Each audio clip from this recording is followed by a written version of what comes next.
Here we go. Right there when I need her.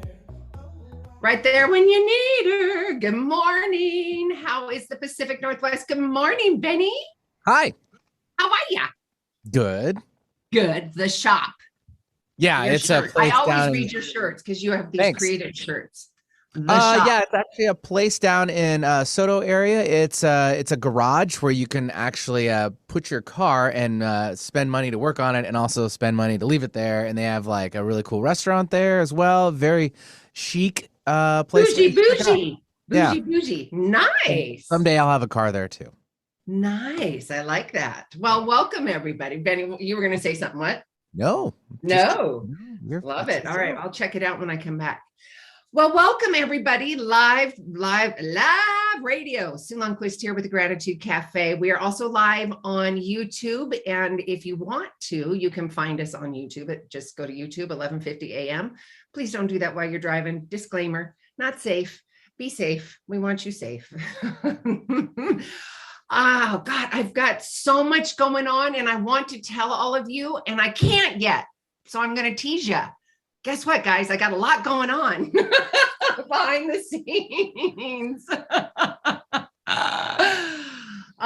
We've got a great guest today. I'm super excited. You know, within the transformational world, within the personal development world, and I'm not going to stereotype, but I am going to have that conversation that typically it's more of a feminine kind of environment or world, or it has been driven more on the feminine side as females. I love bringing on a man and having the discussion from their point of view. We all have our own personal development. We all have our own traumas, our own initiations, I like to call them, our own opportunities to walk our own life and to figure out what that even looks like. It could be traumas, it could be anything, you know, make it up for your own adjective to describe, right?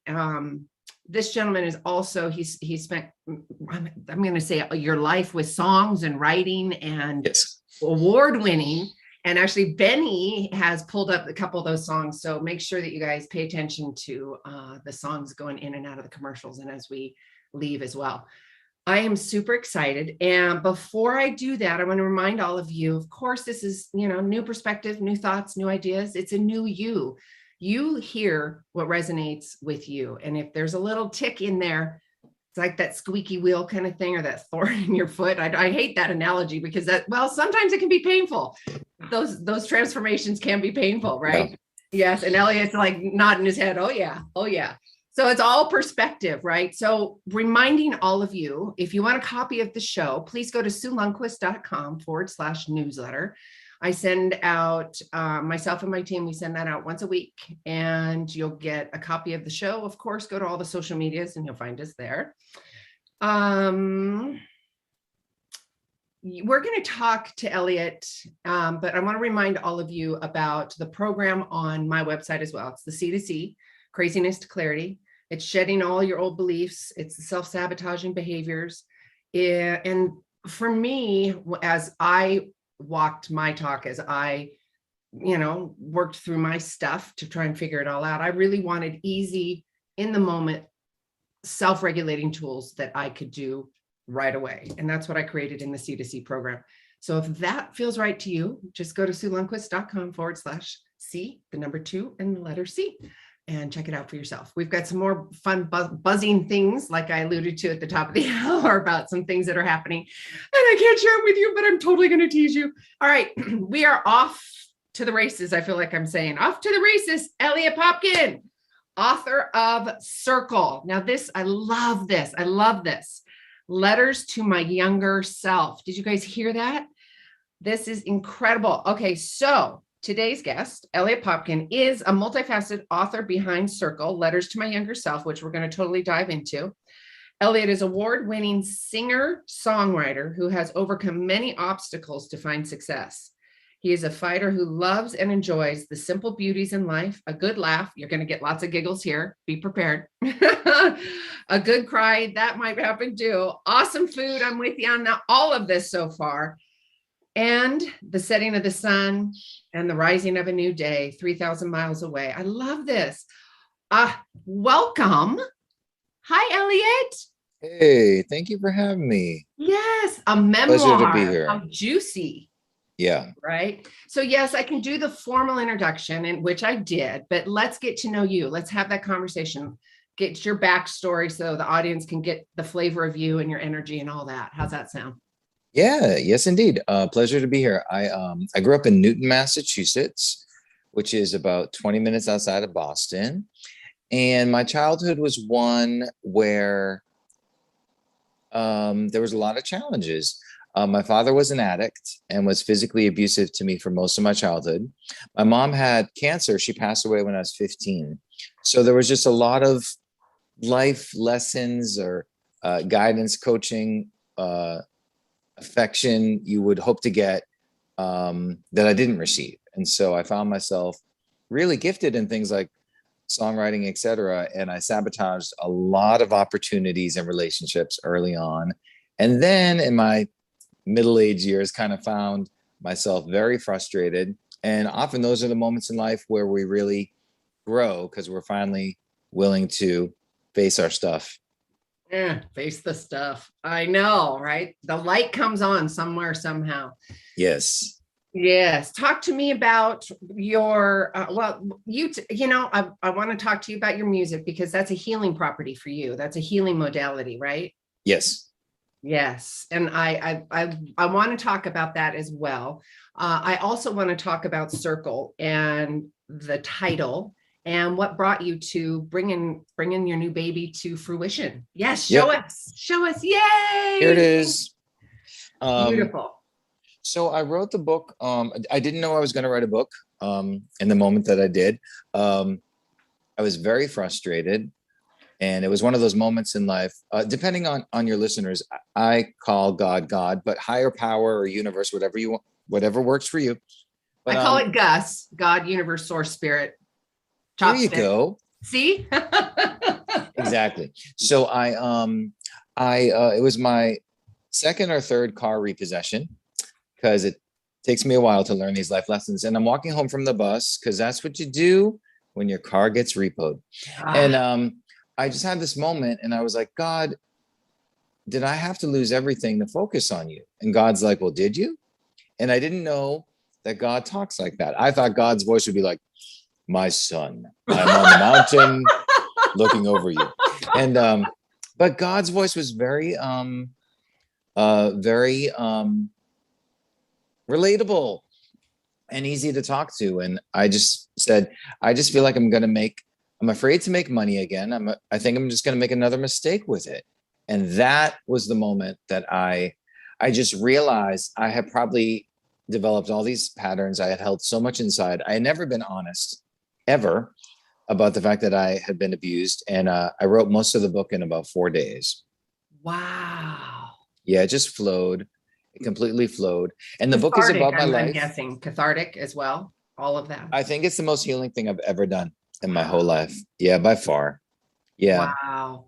Talk to me about what the healing is for you. I want to inspire our audience because that's a big step. That's brave work. I mean, what stepping into our authenticity and being transparent and vulnerable, and it's big, brave work. I mean, I talked about this to the audience, and even when I talk to friends outside or just colleagues, and I say it's big, brave work, you see this little shudder in their body. They're like, yeah, I just don't want to jump in the deep end just yet. Right. Yep.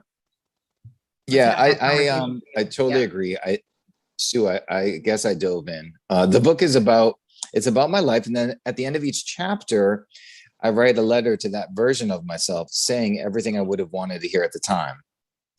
And once I started doing that, I realized I had said things that I never had told myself or thought of. Wow. And I realized even if it's many years later, it was really important for me to hear those things. And it began a wonderful journey for me of healing. And when I finished the book, I thought, well, this was really good for me to do for myself. No one's ever going to hear this. And a few close friends said, you have to let the world hear this. It's gonna help people in so many ways. And so I thought, well, all right, here we go. And Oh, and I'm here. congratulations. I love it. Love it. Love it. Okay. So you know what really hit me, and I feel it from the audience as well, is that not only did you write your memoir, but then you also wrote that at the end, wrote the letter to yourself too. Yeah. I mean, the full circle moment and the release and the transformation and the forgiveness, all of that all in one. I love that.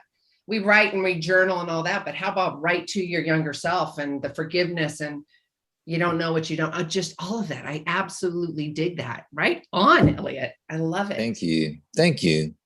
And I know we talked about this. I'm excited to get my copy of the book. Somehow, somewhere, it didn't get sent to me in the mail, and that's okay. But now I'm even more excited to get my copy. So walk me through the steps of the book and how that has transformed your life now and moving forward, and what you could say to those in the same situation. Yeah, the book really did change my life and my perspective. And I appreciate your intro. Like I think as men, it is very challenging for us to be honest about some of the scary things or the dark things that we're thinking or what has happened to us. And one of the things I talk about in the book is I used to do this thing called I'm fine. Oh. I don't need anyone's help. I don't need you to know that I'm vulnerable. I don't want anyone to think that I don't know how to do this. And so that was one of the main challenges I had in the music industry initially, was I kept trying to do everything myself. And there are certain things in life I'm good at and certain things I'm not good at. And just trusting people and building relationships, I didn't realize why I was sabotaging so much at the time because of the past that I had been through. But just writing the book, and then, reviews are starting to come in now, and just seeing how much it's really affecting people. I think I think now in my life, I'm really starting to do my life's work. Describe what that means. What does that mean to you, your life's work? Well, great question. I think it's still ever evolving, but I think it's very common for children that have been abused to feel like it was their fault. If I could just be a better kid, maybe these bad things wouldn't be happening to me. When we're a child, we don't know enough to know. All I did was I blocked out the pain because in the moment it was just too much. And so I don't think anything that I went through is something anyone should go through at all. However, you do get to a point in life where you realize, if I don't at least make peace with what happened and forgive where appropriate, as I talked about, walking home from the bus, it literally, it was eating away at me. It was really controlling my life in a sense. The amount of shame, especially, I would say, not especially, but particularly for me as a man, the amount of shame I had about what happened to me was what it really ruled my life. And so the fact that I began this process of just unraveling all of that and starting this, I feel like the book, it was the beginning of me finding out what freedom feels like. What freedom feels like. Audience, take that in. And Eliot, you too. And I know that feeling intimately, that freedom of shame, freedom from Yes. shame, freedom from fear, freedom, all of that. And to the audience, I can hear them going, what's that feel like? They're like, that's my norm. I don't know what that contrast feels like. Right. Well, I didn't know that I didn't know. I think often in life we go through life and, we live in such a fast-paced world today. And I think I do a lot of coaching of businesses too. And I think when I talk about it with my business clients, I do refer to this concept of being best friends with mediocrity. Like, I didn't know that I wasn't living the life fulfilled that I always dreamed of. I mean, I knew I wanted certain goals in the music industry, and I wanted to hit certain tiers professionally. And then at one point, I had a lot of things on paper. All the boxes were checked. You know, I was successful. I had properties, and I thought I had good people in my life. And it was when I lost all of that, and you know, walking home from the bus on public assistance, sleeping on friends' couches. At one point, I slept in my car. Credit score just went. Pshoo. All of that was gone, and then that's when I realized I finally just started focusing on God and focusing on the inner work. And if I can add, so that's when one of the things that was really helpful for me, because I think because we're in such a fast-paced world, we can kind of be impatient with our self-growth, and that will sabotage our opportunity to grow. So if what I thought of, because a lot of musicians are mathematical in their mind. So if I thought of, you know, if every day as a kid, ideally we want to hear our parents say, I love you, I'm proud of you, or maybe a physical demonstration of affection with a hug or a kiss on the forehead. If we were hoped to get like 10 positive affirmations a day for 15 years of childhood, and that's over, you know, 20,000 times of someone really demonstrating to us how much they care and appreciate us. If I didn't receive that, the first time my father said he loved me, I was 27 years old. And so if I didn't get all of that, and here I am now as an adult, just wanting to treat myself better, I cannot expect to feel amazing about life in 2 weeks when it was, you know, 15, 20 years I didn't get it. Like, you have to have the willingness as an adult that this is a journey. Give yourself a year or two to just begin to breathe. And that was really helpful for me to not put this unhealthy expectation and pressure on myself that, well, you're gonna get this, you're gonna feel better in a few weeks or maybe a month or two. That's insane thinking. I'm still in the process of ongoing and healing myself and talking life and spirit into myself, and I will be an ongoing journey, you know, for the rest of my time here. Oh, I love that, Eliot. Thank you. And I love that conversation because it's an evolutional process. You'll be like, oh, yes. there's a word that it popped into my head years ago from radio, and I think you'll enjoy this. It's having the CCs in life, compassionate curiosity for yourself and others. Isn't that, because you're I love that. Right? Isn't that juicy? Oh, yes. That's one of my tools. It's having the CCs in life. It's compassion, and get curious, because it takes the sting out of said situation, right? Yes. Yes. Talk to me about your journey. And this was, and still is, it will always be, trusting myself again, because you had said that word, and how do I not make those mistakes again? How do I trust myself? How do I gain that trust? And then also reestablishing a self-love for me, and then finding tribes and friendships that not enable, but support that, not based on the old self. Oh my goodness. Yeah, you asked so many amazing things in a row. So let me try. I'll try. So trusting myself is a process. That's something, full disclosure, today, I still am learning how to build the most authentic relationships, and professionally to choose people that really support me and want me to win. Personally, I think I've grown more in that arena. You know, when I look at the people that are in my life today, people that I did not necessarily grow up with, but really feel like brothers and sisters, people that, here's one thing I learned in life, that you have to have people in life that will be honest with you. If you just surround yourself, not enable. Yes. If you just surround yourself with a bunch of yes people, those are really not people that want you to grow. Those are people that actually would prefer you stay the same, so you won't ever challenge their growth. Exactly. And so I have people in my life today personally that will absolutely just say, I love you enough to say this to you. Yes. And that's been very helpful. Professionally, I'm definitely still growing in that arena. I've That's an grown. animal in itself too, within the song. Oh, Listen. all right. Bless it. We're just going to send some love Yep. and blessing to it. That's what Yeah. we're And I receive it and I need it.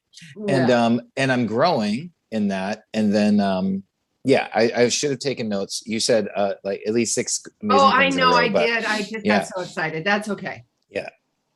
Um, the author, so yes, the CCs, but also something for me, Eliot, and Eliot, we're talking to Eliot Popkin in his latest book. It's a memoir, it's Circle. And I love the conversation and the journey that you take your readers through. And it is a memoir, guys. So you're going to hear his story. And at the top of the hour, he was talking about how cathartic it was. But then he explains his situation. And then at the end, he writes a letter to himself, whether it's forgiveness, all of it is a mirror and an acceptance and a forgiveness and release, right? And I think that's so beautiful. Trusting in self, the new tribe we just spoke to, and finding what that looks like. And I know for myself, it was because I'm a recovering people pleaser and I'm a natural nurturer. And I love that part about me, right? So putting up boundaries when I was the giver and they were the taker. And then all of a sudden, all these people went away. And I'm like, what did I do wrong? What happened? Right? Yes. Yes. So Yep. it's again, trust. And then you're like, well, how does that tell me that I'm trusting myself? What they're leaving me, so you have this drunk monkey in your head. So that's where I was going with how do you trust yourself and the new self as your evolution and building that self-love and resilience within yourself, right? You did it again. You I did. I was just talking. So you don't have to answer, just talk. No, but I really want to. So I want to talk about being a mirror. But the first thing I'm going to say is the phrase that was described to me that was very helpful is this idea of God's protection. So I think because of my past and being a child who had been abused for many years, being a people pleaser, I was stellar at that. And I mean, I think I got a degree in people pleasing. And so I think what I realized for me was in my thinking, because we can say we want people in our lives to help and to nurture us and to help us grow. But if we go through life just hanging on for dear life like this, it's really hard to let people in. So the phrase of God's protection, why it was so powerful for me was this idea of if something doesn't work out, if a person goes, my initial reaction would be like, but why? But I want that to stay, or I want that opportunity, or I want my song to go over there, whatever the thing is. If you have the willingness to say, maybe there's a bigger picture here, maybe there's a reason why, maybe the reason in this moment why it's happened to me, maybe it's not even my business to know why in the moment. Maybe all I have to do is show up each day to life, be the best version of Eliot I can be, share my gifts and treat people well, and then completely let go of the results. Now that's a kicker. And I mean, I used to curse like a sailor, and I'm not going to, but it's one of those. Yes, it is. And that's been so transformative once you start to realize that life is a game. And funny enough, one of my favorite books is right over there. It's called The Game of Life. It was written in the 1920s by Florence Shinn, and it's like my book of mantras. It's amazing. But the other thing I was going to bring up is the idea you said of a mirror. That was really helpful for me to see too. Thinking about like, why this bad thing happened to me? I think everything in life is a mirror. And it's really easy for us to look at the great things we do in life. Like, I just lost 30 pounds, or I'm in a loving relationship. I just got my second raise at my job in a year. We can look at those things in life and be like, go me, I did that. However, when it's the challenging things in life, like I haven't been on a date in 6 years.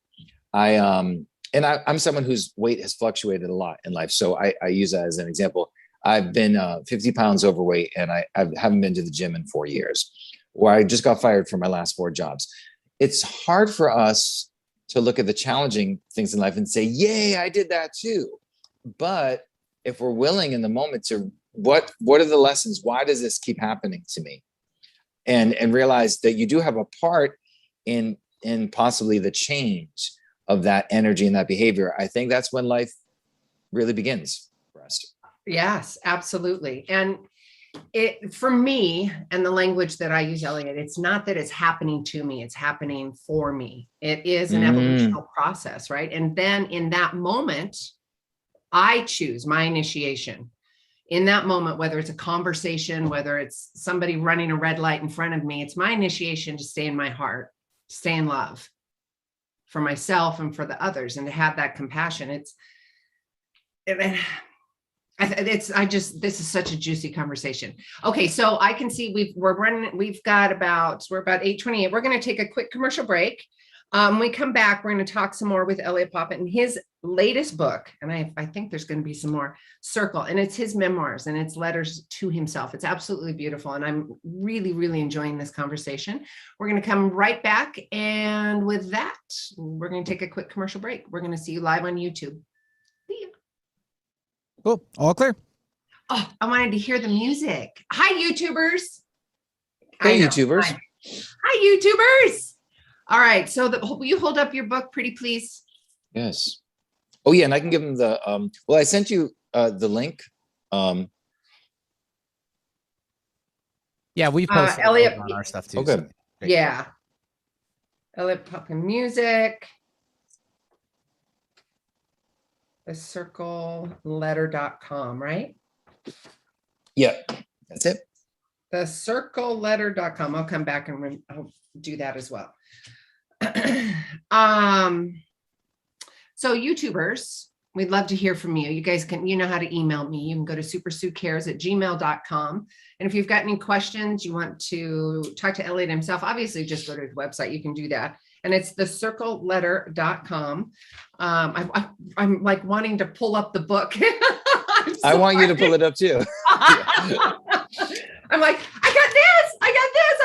I got my one sheet, which is, it's beautiful, right? Oh, good. At least, Yeah, we got all of that. Yeah, it's all a lesson, right? Yes, it is. Yes, it is. And I before we went to the break, I was alluding to, it's not happening to me, it's happening for me, that conversation. Because I want to show up accountable and responsible for my life, my initiation, whether it's a conversation, whether it's something I've seen or witnessed. And it's not that it's happening to me, it's happening for me so I can have the initiation, because there's a lesson to be learned in that moment, right? 100%. I think there's lessons for us to have every day. I heard it as it's happening through me, meaning that I'm just a vessel and God or universe is, creating through me. But I think once we have the willingness to receive the lessons, I think the lessons kind of, ping us so often. And I think for me, I was just really asleep in life for a very long time and resentful. And, but yeah, that's I think asleep, controlling, resentful, all of that. Yeah. Yeah. I live that. And, but look at the shield that you provided for your nervous system because of the abuse that you had to, endure. Yes. Yeah.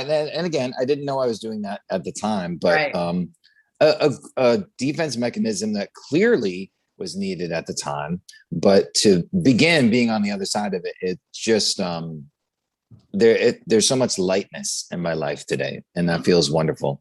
The lightness and the freedom. Yes. I love it. I love it. Ready to come back in? Yep. All right, stand by. Ready. I'm a broken heart, running from a broken heart. Oh, beautiful. Welcome back, Radio World. If you are just tuning in, well, you guys missed a great top of the hour and a good conversation. Wow. I know. Welcome to Sueville. It's all right here. Open heart, Sufiness. Oh, Benny, I have a new word. Sufiness. Oh, here we go. Write it down. Don't forget it. Just like a Benny for your thoughts. Welcome back, you guys. Sue Lundquist here with the Gratitude Cafe. Thank you so much for tuning in live. And if you're catching us on the podcast, thank you very much. Give us a big fat 5-star rating. We'd love to hear from you. If you would like to get Eliot's book, which you should, because it's very inspiring, I almost said vegecational. I've got all these words. See my It throat is. moving fast. It's vegecational. It is. Who wants to start a garden right now? I do. I do. Yeah. It's your garden of life, right? Pull those weeds out, Yes. brother. Pull Yes, those it weeds is. out. Eliot Popkin, Circle. It's his memoirs. You guys have got to check out this book. It's absolutely delightful. Hold that bad boy up. Whoa. There she the is. Stones. Oh, okay, so wait a minute, Eliot. Talk to me about the Stones. Is there something about the? Yes. The reason we opted for this specific cover is I think in life, often we want to grow and we don't know the next leap in life. We don't know how long of the leap it's going to be. And we don't know how big the stone or the place is that is for us to land. But we're willing to take the leap. And if we are willing in life to do that repeatedly, eventually we will find a moment in life where we feel full, like it's a full circle completed. And that was one of my wishes in life. Beautiful. I always just wanted to feel full. And so that's where the idea for that came from. That's beautiful. I like that a lot. That's awesome. So the circleletter.com audience, the circleletter.com. Get yourself a copy of the book, check out all this stuff online, send them a little love note, ask them questions, the circleletter.com. Demonstrate your love and appreciation for yourself and others. How did you get to that point through vulnerability and trusting yourself that you could show up that way in front of the tribe of people through your walk and transformation? Yes, Sue, wonderful question. Very imperfectly. Once I realized that I wanted to have freedom and practice grace in life, I realized, let me just be a student of life. I think going back to that defense mechanism I used to do, if I'm fine, I don't need your help. So what would the opposite of that be? Let me just show up each day, willing to share my gifts and not having to know what it's going to look like. And let my life just begin to be a demonstration, truly. Let it just be practice. Let it begin to be a game. And once I started doing that, I was amazed at the shift. And the biggest shift I can see even today is who's in my life. The people that really care about me enough to be honest with me in an encouraging way, be so supportive, be encouraging. That is what has helped me to feel those things for myself. Another thing that I do throughout the day is when if I hear a phrase or in one of my favorite books, it sounds crazy to people, but that's okay. I can be crazy. In my phone, I have affirmations throughout the day that I set as appointments. So 9 a.m. is thy will be done this day. 9:15, God, I'm going to see. What do you do in that moment? You take a moment and really feel into that and believe it, because that's important. Affirmations alone does not do it. You've got to take a breath and you've got to feel in it and believe it. Yeah, I literally pause. And that's one of the things that I realized was helpful, that I can be like, if I pray and meditate during the day or whatever anyone's practice is, I can feel like I'm so spiritually in tune. And then something happens by 10:45, you get a bad phone call, or one of those people in life just piss you off. And then you realize, there's your lesson. Man. Yeah. Yeah. Hello. All my energy is just depleted. And then it's like, oh, I learned that love for ourselves, there's not a limit. I used to have all these limitations. And if I can choose to have moments throughout the day where I feel grounded and supported, and there's no limit to that. And that was really helpful to me. And that's what the affirmations were, just quiet moments of reflection. So if I do have a bad meeting or a bad phone call, or read a challenging email at 10:45, cool. At 10:45, I'll give myself 5 minutes to just be pissed off, but I'm not going to let it affect me throughout the day. And I'm not going to pretend that it didn't piss me off and then hold a resentment.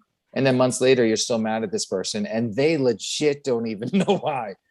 And you've That's given your power away. You've given your energy away. I think that's so yes. important. That is the refractory period. That is when you can sit in awareness. Sorry, I've got a tickle in my throat. When you can sit in that awareness, witness it, be aware of it, honor it, which isn't always the juicy part of things. I mean, love and joy and jumping in mud puddles and all that, that's fun. But when you get into the muck of it and you got to sit in it, it's not always fun, but you've got to honor that because that's what's going to get you through it. Don't diminish yourself. Don't hide it away. Don't say, oh, I'm fine. Right. Yes. Because I did that for years. I was great at that. Let's talk. Okay. This is super juicy, Eliot. Let's talk about that contrast because I know for myself, when you're in it, and you don't know what you don't know, right? So if you talk to the audience and our listeners about the contrast of what that looks like. So demonstrating the feeling that you ultimately want to get to, which you talked about at the top of the hour, which was freedom, that freedom of self. So the contrast of that is control, resentment, fear, right? Yes. I think writing is what really helped me begin that process. To my credit, when I was really struggling, and it's crazy to think now, you're on public assistance, you're sleeping on your friends' couches, cars get repoed, all your properties are gone. You would think I would have woken up to just feel, what within me is not working here. And so it did, looking back, I feel like it took quite a bit of time to just realize, oh my goodness, a lot of things have to change here. And I think for each of us, excuse me, that's a noisy truck. I think for each of us, our journeys, the concept and power of time is really different for each of us. I can look back and say, gosh, I wish I just understood how much I was hurting myself sooner. I didn't know that it was decades of this misalignment towards love and freedom. But I did have to go through whatever I had to go through to get to this place. And if the listeners have a willingness to just a one paragraph or one page of writing to who you were at 11, who you were at 20, and just saying, here's all the things that I feel about you and I appreciate about you, and maybe you don't know these. And then for me, I legit felt like the 11-year-old heard stuff that he didn't get to hear. And it did make a difference. It made a huge difference because I began this process of really making amends with myself from my past. Oh, I love that. What comes up for me, and I don't know if this is okay or not, but I there's times and aspects of my life, like when I was 10 or when I was 18, I have no memory of it. Like, I know that there was trauma and I know that there was stuff, and I have brought it up. I felt it. Although, I hear these people, oh, when I was 10 and a half, summer of 10, and I'm like, I have to stop and think. And sometimes there isn't a memory there. And I'm like, okay, so if there isn't one, it tells me go in there, love it. And if it comes, if the memory comes, it comes. And if it doesn't, Right. It doesn't, right? Because that's the expectation and the control. I'm like, I don't want that. I'm just going to go in there and love the experience regardless. So I love what you're saying. Audience, I want to make sure that you heard that. Who were you at 10, 12, 13, 20, 8, whatever it is? Go back and love and appreciate. And I think that demonstration of love and appreciation should be done all the time, right? Agreed. All the time. And you were talking about, you set calendar reminders for affirmations. I set calendar reminders at 111, 222, 444, 555. And I set them up. Are you in your heart? Are you expressing love for yourself and others? The CCs in life, compassionate curiosity, right? And I feel into those moments and take accountability and responsibility. If I'm not, obviously, right? Or if I'm on my pity pot and feeling sorry for myself, I got to shift things up, right? And you're choosing angel times. I am, always. All right. Good for you. Yep. I love that. Just the checking in with yourself. Because again, I don't think we're not trained to do that. We're trained to be these um, I'm working 16 hours a day. And to that person, I would say, do you love what you're doing? Because, that would be my first question if that was a business client. Chances are they may not, but that's a whole nother dialogue. But I love this idea of, I think we forgot that it's okay to check in with ourselves. And for me, I was like the king of resentments. And here's the thing, like I can look at my childhood, and if I wanted to, I can justifiably be angry about it for the rest of my life. And no one would necessarily say you don't deserve that. However, I think if we see our lives as a journey, as opposed to not a destination, like we don't have to get all these things in life thinking that it's going to make us feel better, because actually none of those things necessarily do. But if we think of ourselves as an unfolding of self, and especially as men, I don't think this is curated or taught or demonstrated to us, but that you are ever evolving and you're just growing into the king or queen that you truly are. That's when I think the magic and the freedom of life begins. Again, back to that contrast, releasing the expectation and the control. I Yes. don't want that in my body. I don't want the resentment that comes with that. I don't want that in my tribe's body either. And that goes to the conversation and the accountability conversation, right? I love you enough. This relationship is important enough to me that I'm not going to show up that way. And I'm certainly not going to allow you to enable yourself or, and doing mental check-ins, energetic check-ins with one another. I'm going to remind everybody who we're talking to, Mr. Eliot, thecircleletter.com. Audience, did you catch that? Thecircleletter.com for all of those on YouTube. Hold up the book, Eliot.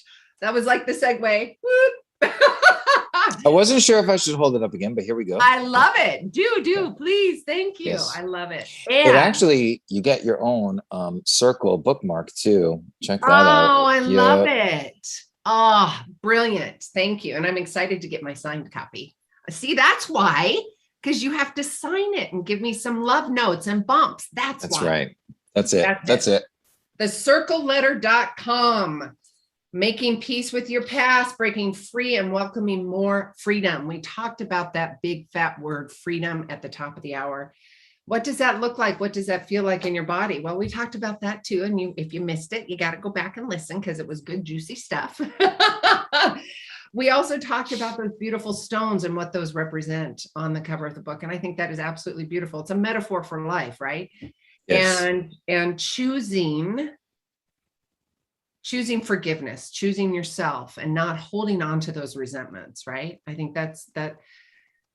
And recognizing in everything in what I teach, first and foremost, you have to have the awareness. That's number one. You have to have the awareness because, we talked about this too, Eliot, that yes, sure, we can be in denial, which we've done. We can be in self-sabotage for years. And that's all part of denial, right? But if you have the awareness and you don't have your head in the sand, that's when the real work begins. And it's big work to stay in that heightened awareness. It's totally different. Your nervous system is going to go, that doesn't feel right. That doesn't, it doesn't, because you're not used to that. This is the new you evolving, right? Right. I can relate to that concept so much because, sometimes in life we hang on so hard just so we don't have to change, and change is scary. It's different, and it's growth, and it's automatically, as you said, it's such a quick new feeling of being uncomfortable. And what I think one of the things that was really helpful for me was I realized, wait a second, I've been uncomfortable for decades. I just was used to that. So if this feels different from that, that's probably a really good thing. Oh, that's what was say really that helpful again. That was brilliant. I know. I have no idea what I said. No, I said, what I realized was I was uncomfortable for a very long time. And if this feels different from that, then it's probably a really good thing.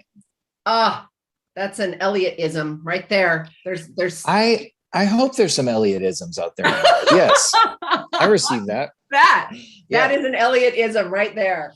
Yes. All right. We have been talking to Eliot and his latest memoir and book, his baby, Circle, and writing letters. There's so many little pearls of wisdom that I have received from you. And I'd like just to take a minute to hold space and appreciate you, Eliot, and for stepping into the ring and showing up with the big, brave work, because we all know it's uncomfortable, although when you decide to take accountability and responsibility for one's life and choosing love over the contrast of fear and doubt and resentment and change, there's an evolution, and there's some brave work to be said and to walk through that fire, right? So thank you. And thank you for being the example to other people, men, women, children, right? I received that. Thank you. You're welcome. I really appreciate that. I probably want to hear that more often from people. And I think I just keep trying to appreciate that I'm ever evolving, and moments like this are really what keep me wanting to keep on the train and keep going. Right. Yeah. And having deep conversations like this that really inspire, and not because, and this is how I see life and conversation. We're a mirror to each other. I'm learning just as much, right? And something you said, I'm like, oh, I was meant to hear that. Okay, I've got to go noodle. I got to go process. I got to go figure that out. Yeah, I needed to hear that again, right? And it's those initiations, those moments of initiation. So having love for yourself, having the CCs in life, a compassionate curiosity. Let's get back to the book, Circle, thecircleletter.com. Please go check out his memoir and write a letter to yourself. I love that, Eliot. And I love that you wrote your memoir, but then I keep going back to this because it's so poignant. It's so important. And we talk about going back to our past self and forgiving, going into that moment of the little girl or the little boy, and really going into that feeling and forgiving, where it's like journaling, going back, writing it. Because pen to paper versus typing, I think pen to paper for me is hands down the best. I'm so old school that way. I don't know, it's because I'm an 80s kid or what, I don't know, but I love it. I have to have pen to paper. And to write, go back to who you were, like you were saying just a few minutes ago, whether it's 10, 13, 18, 20, write to that beautiful soul, forgiveness, love, acceptance. I love it. It's like offering people your book. And there's been a theme here. It's like giving people the permission. Yes. The permission. Yeah. I think that we don't know how much quicksand there is in our lives until something kind of shocks us out of it. Maybe it's I've heard from some people when they had a huge health challenge that finally made them just finally wake up like, oh, you know what? The way I'm treating myself and the way I'm doing things, it's really not serving my highest good. It's serving, I've learned a lot about vibration and energy. You know, if we want to just stay in life here, there's a lot of things we should do every day and a lot of things we should not do every day because we don't want to get past this point. But if we want to just explode and see all that the universe has for us, that's when, I just think of the things that I do every day now. We were talking about, the reminders we have in our phones. My to-do list, if there is one today, is so different. It's so different. And another thing, I think let's address that. Let's go to that because it's so different because you are living in a different frequency. You're living from a different state of mind, right? Yeah. And you're very much so. You're choosing that lifestyle versus letting the life choose you and then being resentful because it didn't work out, right? Yeah, it's like being. I used to be very reactionary in life, and as a business coach, it's like if I get this money, oh my God, I already know there's 7 fires I have to put out. I got to pay rent, got to pay the car note, got to pay insurance, and then all of a sudden you're left with $20 for the next week.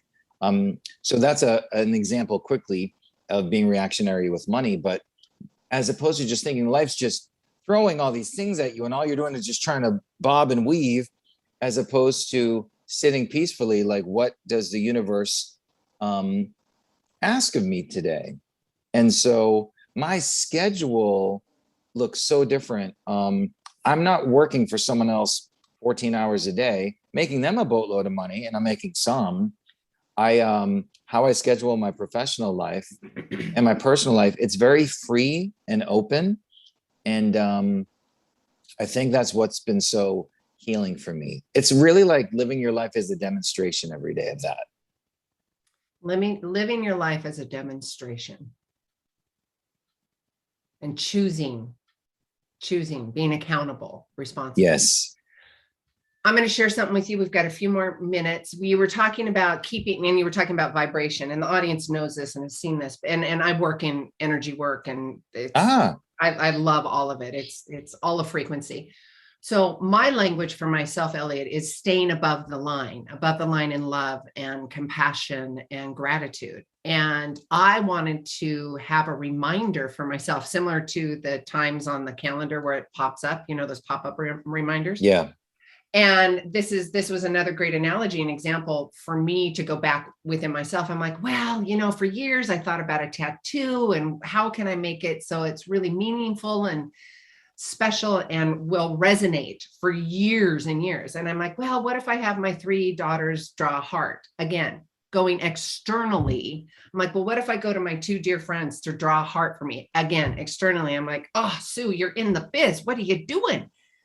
You have to write it yourself. So what I did is I wrote in cursive, I love you, with a line on the bottom, right below it, to remind myself, it's my handwriting, my cursive, I love you, to stay above the line in love and gratitude. And then I'm always doing the I love you sign language. You can see that back here, but yeah.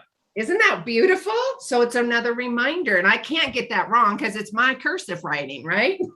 Listen, I think that's great. It's so funny you brought up tattoos, because I do feel like if I get one, I have friends that have like 80 tattoos. Yeah. If I get one, I'll have 50 within the year, and I still have never gotten one. But I know that if I do get one, I love the idea that it's as you just expressed, it's a life that you're creating. And I think we each need to know that we have the permission to do that. And sometimes we can forget, but if there's anything I'd like people to know is that it's your life. You have the permission to go back. And that's what the letters help me too. Maybe if you wanted to be a famous basketball player at 16 and you're 38 now, so to be real, that might not happen. It doesn't mean you can't create the love in your life today. You can coach. You can be of service to other people. You can still play in a league. There's so many things you can do to still feel the fire. It doesn't have to 100% go away, ever. Oh, I love that. All right, we're wrapping it up, guys. Eliot Popkin, I'm going to remind all of you where to get his book, thecircleletter.com. It's all about his letters. Well, it's cathartic. And you guys, if you missed what the stones mean on the cover, you got to go back and listen because it's super juicy and yummy. Please listen. And go to the website, thecircleletter.com. Eliot, this has been an absolute treat and delight. So juicy. I love this conversation. Thank you so much for stepping in the rink and doing the brave work. We're in it together, right? My pleasure indeed. I love the conversation. It's truly a pleasure to be here. So thank you to you both. You're so welcome. All right, guys. Remind all of you, thecircleletter.com, Eliot Popkin, you've got to go and check it out. Letters to my younger self. Please hear this. If this is a podcast world, please give us a 5-star rating. I'd love to hear from you, and go to supersuecares@gmail.com. Of course, my website to get a copy of the radio show, which is SueLundquist.com/newsletter. All right, you guys, I will see you next week. Eliot, thank you so much. Until next week, each of you are